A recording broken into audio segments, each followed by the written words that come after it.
Nice. I'm going to read chapter 8. I'm going to read chapter everybody.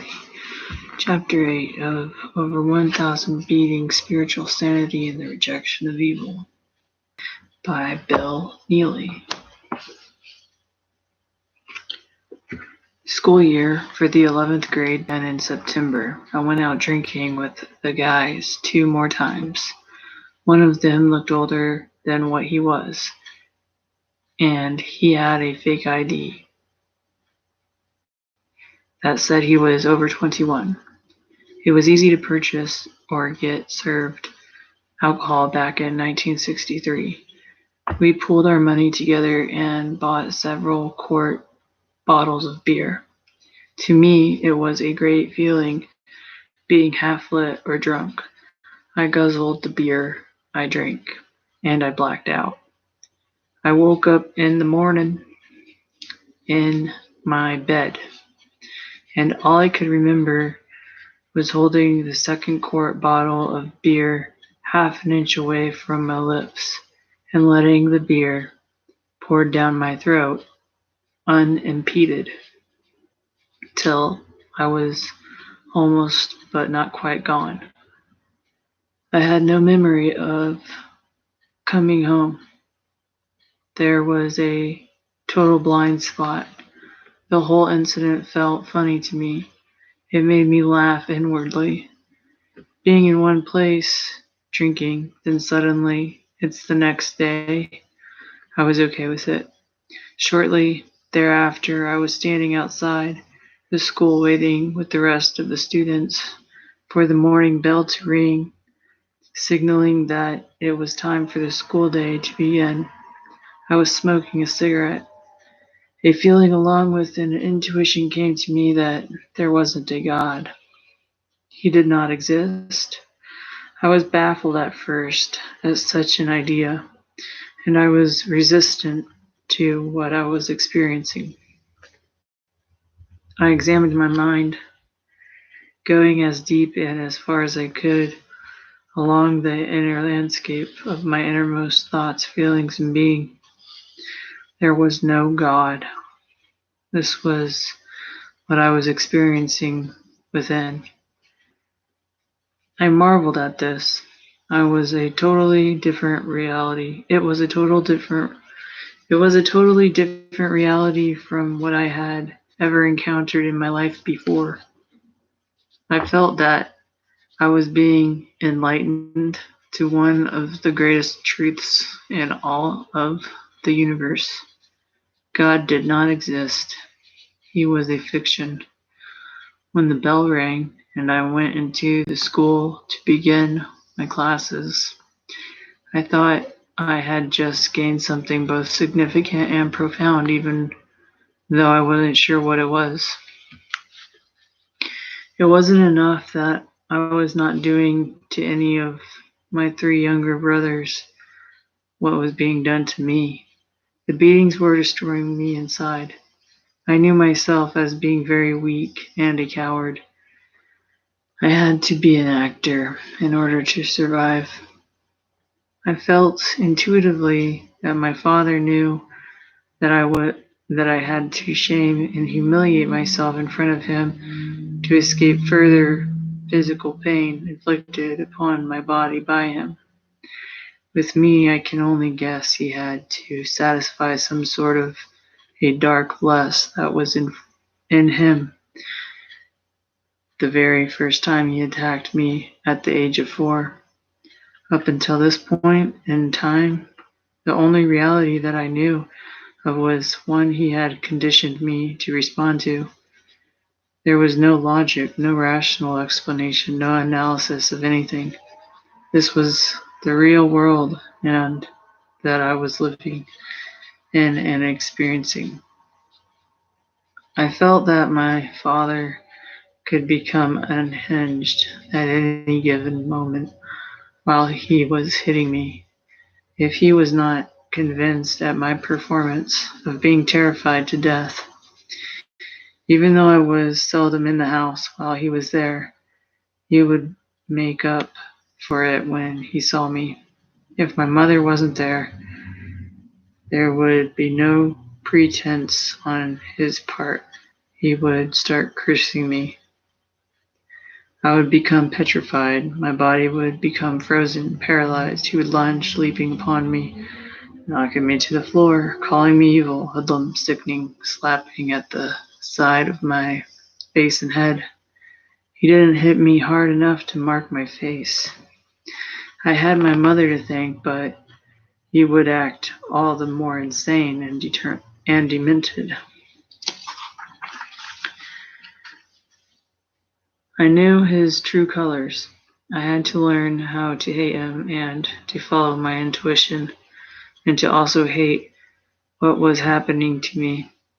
I was so feeble and frail. My only protest and defiance were from early on in the ninth grade. I would not do anything he told me to do. He told me to. I just wouldn't, no matter what it was, whether it was setting the table for dinner or however small a household chore.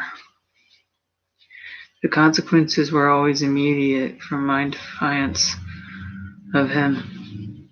He had gotten his wish. I was disobedient. I was disobedient of him. Always from then on, he had the justification to punish me, and he did. It was the same scenario over and over.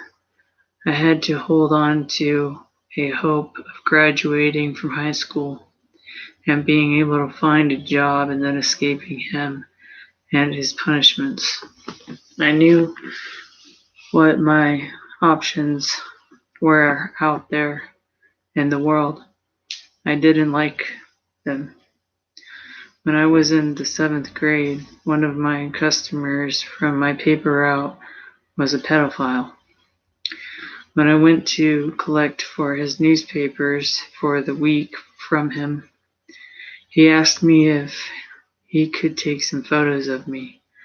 I was helpless. I couldn't say no to an adult. He took photos of me when I was half dressed on his bed. He wanted to do more than that. I was terrified. He could see that. He tried to talk me into taking more of my clothes off. He had a one-room studio apartment. He turned the lights off. It was pitch black. I froze. I wouldn't undress further. I'm pretty sure he thought I was going to start screaming for help. His room was in a house with other apartments right next to him. He let me go. The second time was in ninth grade. This old other guy on my paper route kept hinting that we could go on a trip together. He kept trying to talk to me. He kept trying to talk me into going out with him and these other two women to have a sex party. I wanted nothing to do with either him or his sex party. I told him so. Movies fueled my dreams. They gave me an escape and diversion into fantasy worlds. In the real world at school, I dreamed of romance and of having a girlfriend. I am so thankful for two guys, Keith and George, who befriended and supported me in the 11th and 12th grades. I never mentioned to either one of them what my father was doing to me and how bad it was. They both knew. I think they figured it out from the way I drank. I was an immediate gulper, blackout drinker. Whether drinking hard liquor or beer, or both, I would express a hatred towards my father. I called him a bigot and a hypocrite. This formed a kinship with Keith, who at times despised his father too. One of my friends got a hold of a lost military ID that said the guy with the picture on the front of the card was 22. He gave the card to me. My two friends had their own IDs saying they were over 21. Now I could join the two of them at the local bar for at least 2 or 3 nights a week drinking. Both Keith and George had cars. Keith most always picked me up at my house. The two of them were my best friends. When I was beaten, you could hear my screams up and down the block. All of the houses were close together. In the house next to mine were twin girls who were 1 year older than me, and in the house next to them a girl 2 years older than me lived.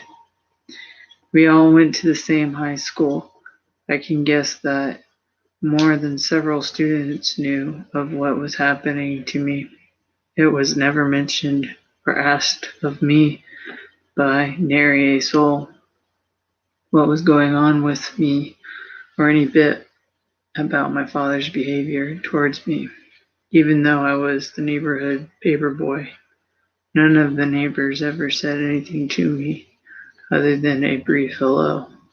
I would be at their door once a week collecting for the papers I delivered. I couldn't look anyone of them in the eye because I would instantaneously begin to weep.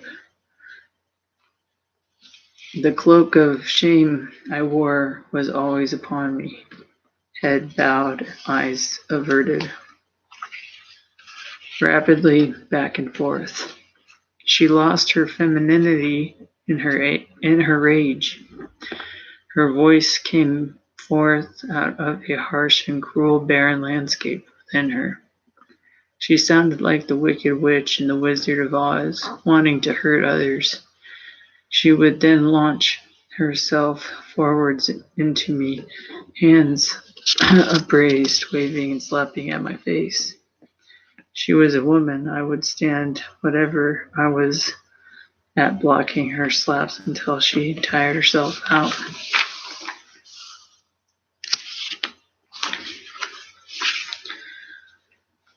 I just skipped a huge chunk, so head bowed.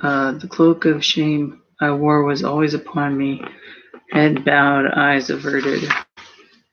Not worthy to look at anyone or to be looked at.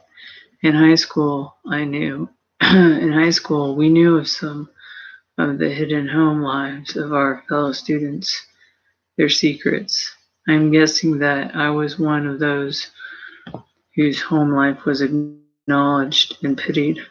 To my mother, I was a sacrificial lamb given over to my father to do with as he pleased. I think she made an agreement with my father and had talked him into leaving my youngest brother Jack and my brother Kurt, who was 2 years younger than me, alone. Neither of them was beaten physically or attacked verbally by my father. My other brother Jim, who was 4 years younger than me, suffered mostly the same fate as I did. The two of us were given over to my father to be beaten, cursed, shamed, and humiliated by him. When I was in the 11th grade, I quit being a paper boy. I became a movie usher for the neighborhood theater. In my off time, I would be able to watch the movies for free. A welcomed escape into the storylines and characters' lives. I would become engrossed with them. I was thankful for the money that I earned because they let me go to the bar and drink and to buy food at McDonald's and the bakery shop, so I wouldn't have to be at home while my father was there. I could also buy quart bottles and 6-packs of beer to drink with my friends. It was during the 11th grade that I began to have fantasies and thoughts of killing my father. A favorite one was to take and hide one of our big butcher knives in my bedroom. When we were eating, I would finish my meal quickly and leave the table. I would go upstairs to my bedroom, and then I would come back down holding the knife behind my back. I would quietly sneak up to the rear of my father while he was sitting down and still eating. With all the speed that I could muster, I would swing the big knife around and stab him in the back. To me, he was invincible. I was weak and slow. In one scenario, I imagined the knife not going in deep enough to kill him. In another, I saw the point of the blade not penetrate his muscular flesh at all. In both instances, he would jump up from his chair, turn around to me, and grab me. I would be defeated with the worst yet to come for me from him. The second scenario that I fantasized about a lot was that he would be sleeping in the daytime alone, or it would be the early morning hours, 3 or 4 a.m. My mother and brothers would be out of town overnight visiting one of my aunts or uncles. I would have several gallons of gasoline and I would pour the fuel from his second-story bedroom all along the hallway and down the stairs. I would have already drenched the living room carpet and entranceway into our house with the gasoline. I would see myself striking the match and setting it to the entranceway near the open front door. The one half of the house would explode into orange flame. My father would die in his sleep, or he would be burned alive trying to escape.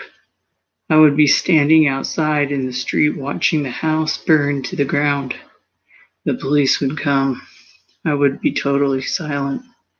They would take me away. I would spend the rest of my life in prison. The last fantasy I had from watching TV shows was poisoning him. I would mix it in with his dinner. He would be choking and gagging as death permeated throughout his body. I had begun to develop and have a contempt for my mother. I had already told her that I had disowned both her and my father as my parents. I told her, "You are not my real mother." Her retaliation when she was angry with me was rage, coming at me, calling me a hoodlum, a shit-ass kid, a devil, a snot-nose, and lastly saying that I was evil. All the while that she was calling me these names, her head would be shaking and jerking rapidly back and forth. She lost her femininity in her rage. Her voice came forth out of a harsh and cruel, barren landscape within her. She sounded like the Wicked Witch in The Wizard of Oz, wanting to hurt others. She would then launch herself forwards into me, hands upraised, waving and slapping at my face. She was a woman. I would stand wherever I was at blocking her slaps until she tired herself out. My friendship with Keith and George helped sustain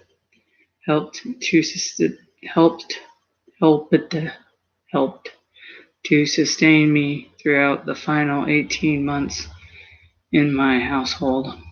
George was a heavy drinker like me and the most loyal of friends. We shared in many bars. We shared in many bar visits and in just drinking while we were driving around town. Keith and I had nicknamed him Flash because he was the coolest of guys and the best of friends. I am so thankful he and Keith were in my life. Without being fully aware of it, they passed on to me an inner strength, which I had not had before, to help me persevere through what my father was doing to me. Keith was an atheist like me. For class, I had read the novel Animal Farm by George Orwell. I recommended it to Keith, and he instantly loved its humor and satire. He thought the whole story was hilarious. We thought the same about society, their religions, and some of the ways that people stupidly behaved as groups throughout history. They almost always chose to follow a path of being the lowest common denominator in their behaviors. Keith was a true friend, as was George to me, if I was ever in need of one, and I was. My father went to church every Sunday with his Bible in hand. Keith and George saw through him. Keith also called my father a hypocrite and a bigot. To me, my father was much more a sadistic fiend. He inflicted pain, shame, and humiliation on the most vulnerable, on his son. He was a man who took pleasure in doing such. He would always begin his rant hollering, "Jesus crackers, goddamn snot-nosed kid," etc. He would pretend that I was causing him to lose his temper. I was only a child at 4. I was now 16, yet I was still physically weak, skinny, and frail. Too petrified to move a muscle. I was powerless. My body would become frozen. To save my life, I would be unable to move. I always stood still before him. I was easy prey. My present day. Though I suffered and persevered through shame, pain, and humiliation forced upon me by my father, there was an absence of light I experienced of my own volition. It was one of alcoholism and spiritual insanity, a betrayal and self-destruction of inner beauty and light. I tried not to turn upon myself and become my own worst enemy. My efforts were futile. I am an explorer. I am searching for an inspiration to be in a way other than being spiritually insane. A beginning to doing this is to choose and commit myself to a spiritual sanity instead of being spiritually sick and mindless. To try to practice my faith, body, and soul with a passion. I remember I screamed and cried for my life to the monster that was my biological father. I thought I betrayed everything that was sacred and dear within me, in order that he would show me mercy by sparing me of further shame and humiliation. I am thankful to the utmost that I have a living soul. He was unable to steal a spiritual lifeblood from me, no matter how many times without pity he beat me, no matter the thousands of obscenities he called me, and no matter the ferocity of rage, hate, and malice he poured upon me. I was so wrong thinking that I had no life worth living back then. This was my error through no fault of my own. This was my biggest failing and shortcoming throughout my adult life. I needed to gaze inward to discover the real and higher truth about myself. This monster tried to defile, pillage, and murder the living soul that I had been given so freely when I entered the world as an infant and a human being. Whatever he set out to do to me with deliberate malice and intent, he failed. Without being aware, I was protected spiritually from his evil. He couldn't touch the real me, and he had no power over my living soul. It survived intact, totally free of his depravity. and malevolence. It is up to me to honor and to be true to a sacredness of life and spirit that is within my living soul and being. There is a spiritual gravity independent of my self-will within me. It will drag and pull my thought, feeling, and being downwards into a powerful, unrelenting lower descent that will crush my spirit unless I fight back against it. I experience a struggle occurring inside me not to let myself be bogged down in a mire of self-inflicted misery and depression. I will make do with what is, and I will strive for what I hope can be.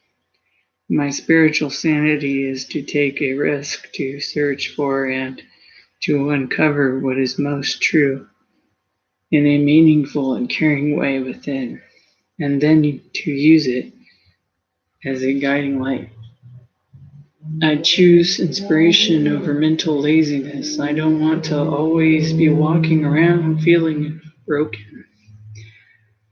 To honor the miracle of being and of inner creation that is within me. To construct thought in order to feel and be. In my 20s, I constructed my own path to my own determined detriment.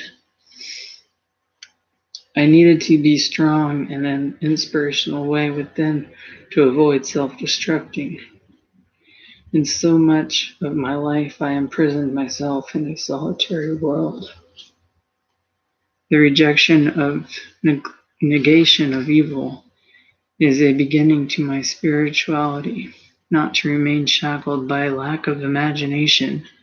I have a will to live, to fulfill my dreams, to hope for a brightening,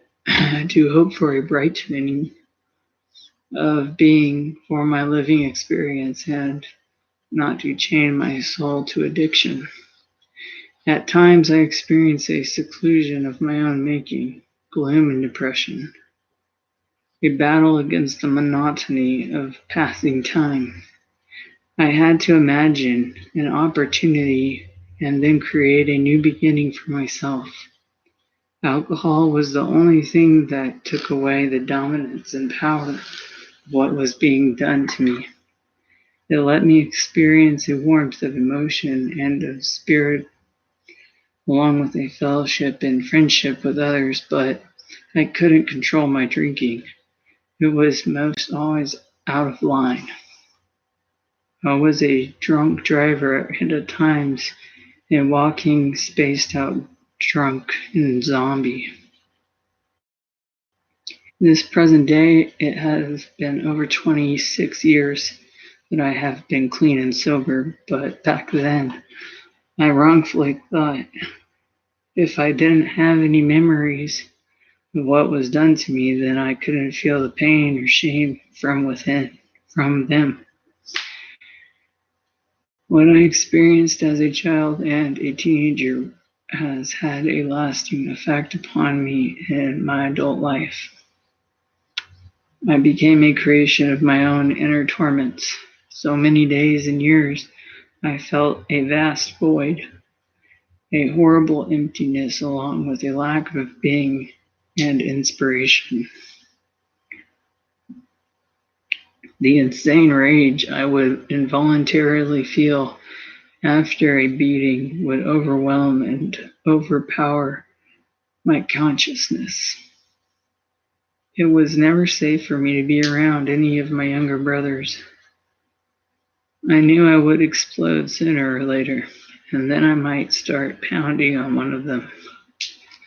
I consciously chose to implode inwardly. I became self-destructive instead of becoming aggressive and predatory towards others. My spiritual sanity and my moral code back then were what they still are today. Not to do evil to others and not to kill or dim another's inner light. There is a sacred unknown within others and me, whether I am aware of it or not. be it seen or invisible, to spark a hope within of what can be for me today. I can be happy in a genuine and meaningful way. I choose to aspire and strive towards a spiritual sanity of light through higher levels of feelings of empathy, compassion, liking, and caring. I want to be worthy of another's affection and feeling. At the very least, to make a willful effort here while I am alone tonight, and though it may be from a distance, nevertheless, to wish a warmth and a well-being of spirit for my fellow man and woman. A broken child, a trust betrayed, imprisoned in a solitary world, a self-inflicted isolation, a shame of being a detective, uncovering hidden clues to still the turmoil within, solving a mystery of inner creation, of inner being, a healing to mend and strengthen a heartbroken spirit. I'm done. I'll see you again in chapter 9. Or I'll be reading again for chapter 9. Probably next Sunday. Probably do this like once a week until it's done. And I don't know why I sound like I'm trying to not cry when I read. Not even emotional. I'm not sad. I'm good. It really does sound like I'm choking back tears for real. So it's part of it, and I hope you've enjoyed. Have a nice night and week. Thank you so much. Bye-bye. Bye-bye.